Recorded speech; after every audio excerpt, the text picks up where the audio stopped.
Some games leave you impressed. A very small number elevate storytelling to a place usually reserved for S-tier literature. Clair Obscur belongs to that second group, and that difference matters. I play games for story. Halfway into my first run of Co-33, I was looking at a brilliant introduction, a beautiful game, an exceptional soundtrack, and decent gameplay. But I was convinced it was still another case of cultural overreach. That matters because Clair Obscur doesn't earn its reputation through mechanics or lore. It earns it through what eventually it asks the player to decide.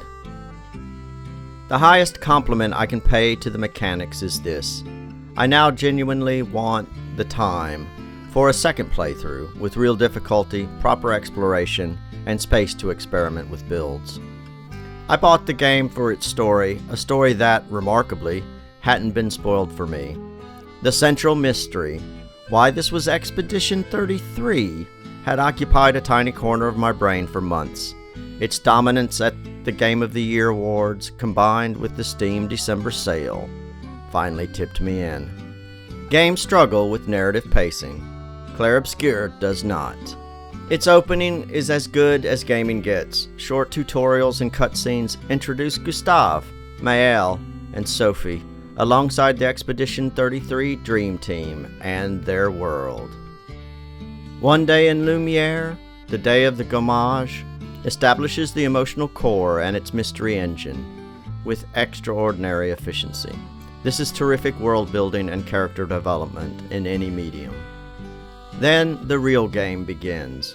I beelined the main quest, pushing forward fast.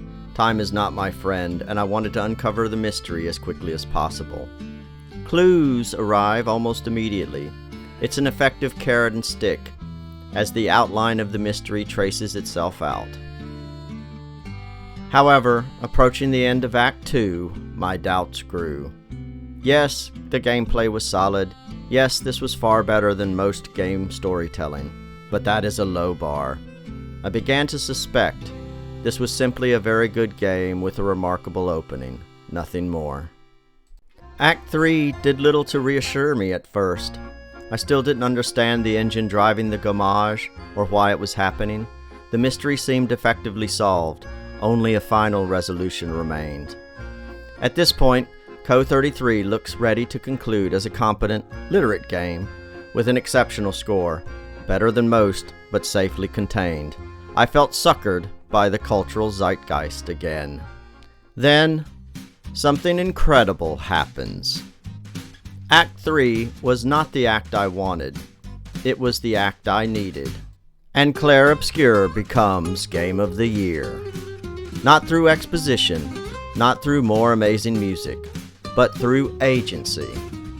Something even prestige literature cannot offer. Act 3 pacing remains brisk. I felt I understood the overarching mystery, if not every layer of the lore, and I could see 2 possible resolutions forming. As I played on, my own conclusions crystallized, but I began to suspect the narrative might choose differently. What happens next is deceptively simple. Co-33 offers the player a choice. I should have seen it coming, but I'm an average gamer. This isn't just a cosmetic decision. These may be pixels on a screen, but the choice carries genuine moral questions. I agonized over it. I drew on moral reasoning, philosophy, even tried to imagine whether another ethical framework could exist inside this imagined world. I chose the path that I had been forming in my mind as I rushed through Act 3. And I'm still not sure it was the right decision. That state of mind is usually reserved for S-tier fiction. No one would call Clair Obscur War and Peace, and yet it produced a similar aftershock. A work that forces examination, calls forth reason, and engages your best faculties, all to produce an emotional payoff. That is the extraordinary potential I see in gaming, in the right hands, despite worries of a world full of eternal holodecks. Clair Obscur Expedition 33 deserves its accolades, and none more so than its original music, which still hums somewhere in my non-French brain. It is a testament to originality, care, and craft, and to the rare ability to create a new world and inhabit it with new characters. What Clair Obscur ultimately demonstrates is something rare. When participation carries moral weight, games can reach places prestige media never can. For those who come after, Team Average.